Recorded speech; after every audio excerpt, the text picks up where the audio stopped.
அரசியல் களத்திற்கு அன்புடன் வரவேற்கிறோம். நாம் இப்பொழுது பேட்டி காண இருக்கக்கூடிய நபர் எனது அருமை தம்பி அப்பு என்கிற நிஜந்தன். தம்பி வணக்கம். விஜய் அவர்களுடைய கட்சியில இணைவதற்கு முன்பாக பல நற்பணி மன்றம் மூலமாக விஜய் அவர்கள் நற்பணி மன்றம் மூலமாக செய்யூர் மக்கள் மட்டுமல்ல, செய்யூர் பகுதியில் இருக்கக்கூடிய அனைத்து மக்களும் அறியப்படக்கூடிய ஒரு அன்பு தம்பியா தான் பார்த்துட்டு இருக்கோம். தம்பி, இப்போ விஜய் அவர்கள் நேற்று சிபிஐ விசாரணைக்கு போயிருக்காங்க 7 மணி நேரம். நிறைய டிவியில் சொல்றாங்க என்ன நடந்ததுன்னு சொல்லிட்டு ஒரு யூகத்தின் அடிப்படையில எல்லாம் சொல்றாங்க. அது எதுவும் நிஜம் கிடையாது. ஏன்னா சிபிஐக்கும் விஜய்க்கும் தெரிஞ்ச விஷயம், விஜய் காரை விட்டு இறங்குறதுக்கு முன்னாடியே என்னென்னவோ வதந்திகள்லாம் பரப்புறாங்க. அந்த வதந்தியில நான் ஒன்னா பாக்குறேன், கூப்பிட்டு வச்சு உட்கார வச்சு விஜய் அவர்கள் பாஜக கூட்டணிக்கு வந்தே ஆகணும்னு சொல்லிட்டு ஒரு நிர்பந்தம் வைத்ததா சொல்றாங்க. உங்களுடைய பார்வையில விஜய் அவர்கள் பாஜக கூட்டணி செல்வதற்கான வாய்ப்புகள் இருக்கா?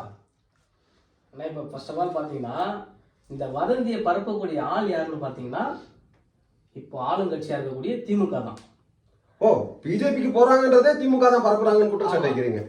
ஏன் அப்படின்னா, திமுக பாஜகவோட எதிரின்னு சொல்லிட்டு தமிழ்நாட்டில் ஆட்சி செஞ்சுன்னு வராங்க. ஓகே. ஆனா மறைமுகமா அவங்க தான் பிஜேபி கூட தொடர்புல இருக்கிறாங்க. பிஜேபியோட பி டீம் தான் தாவேக்கான்ற ஒரு சூழல் இருக்கு. நீங்க சொல்றத பார்த்தா டிஎம்கே தான்.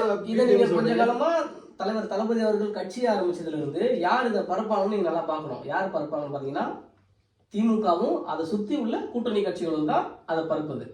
மற்றபடி விஜய் ஒரு காலமும், நான் சொல்றேன், என் நினைவு தெரிஞ்ச நாள் முதல் நான் ஒரு தளபதி ரசிகன். இப்போ தளபதி தொண்டன். ஆனால் நான் சொல்றேன், நீங்க ஒன்னா நிதர்சனமான உண்மை இது.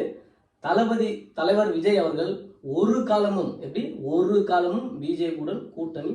நீங்க சொல்றது எப்படி இருக்குன்னா, தமிழ்நாட்டில் ஒருபோதும் பாஜகவால் கால் ஊன்ற முடியாது, நெவர் நெவர் அப்படின்னு சொல்லிட்டு ராகுல் காந்தி அவர்கள் பாராளுமன்றத்தில் முழங்கியது போல சொல்றீங்களே. உங்களுக்கு ஒரு மிகப்பெரிய கான்பிடன்ட் இருக்கா பிஜேபிக்கு போக மாட்டாங்கன்னு சொல்லிட்டு? நேற்று மிகப்பெரிய நெருக்கடி கொடுத்ததா சொல்றாங்க. டெல்லிக்கு சிபிஐ வலயத்திற்குள்ள அவர் கொண்டு வந்ததே இதனால தான் சொல்றாங்களே. கிடையாது, நிச்சயமா இருக்கு. மறுக்கிறீங்க நீங்க? கண்டிப்பா நான் மறுக்கிறேன். அவரை 7 மணி நேரம் 8 மணி நேரம் விசாரணை இல்ல, 70 மணி நேரம் தலைவர் தளபதி நீங்க விசாரணை பண்ணாலும், அவருக்கு என்ன நெருக்கடி கொடுத்தாலும் ஒரு காலமும் அவர் பிஜேபியுடன் கூட்டணியோ தொடர்போ வைத்துக் கொள்ள மாட்டார். இது தமிழக மக்கள் பிஜேபிக்கு எதிரானவர்கள்ன்றத தளபதியும் புரிஞ்சிருக்காரு நீங்க நம்புறீங்க? கண்டிப்பா புரிஞ்சிருக்காரு. அது புரிஞ்சுதானே அவரு தெளிவா அவரோட முதல் மாநாட்டிலே என்னோட கொள்கை எதிரி பாஜக எதுக்கு இல்ல அதை நாங்க ஏத்துக்கிறோம், அதை மனப்பூர்வமா ஏத்துக்கிறோம். காமராஜரையும் தூக்கி பிடிச்சி பேசுறாங்க.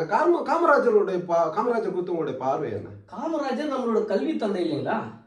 தமிழகத்துல கல்வியில நம்ம இன்னைக்கு சிறப்பா இருக்கணும், அதுக்கு காரணம் காமராஜர்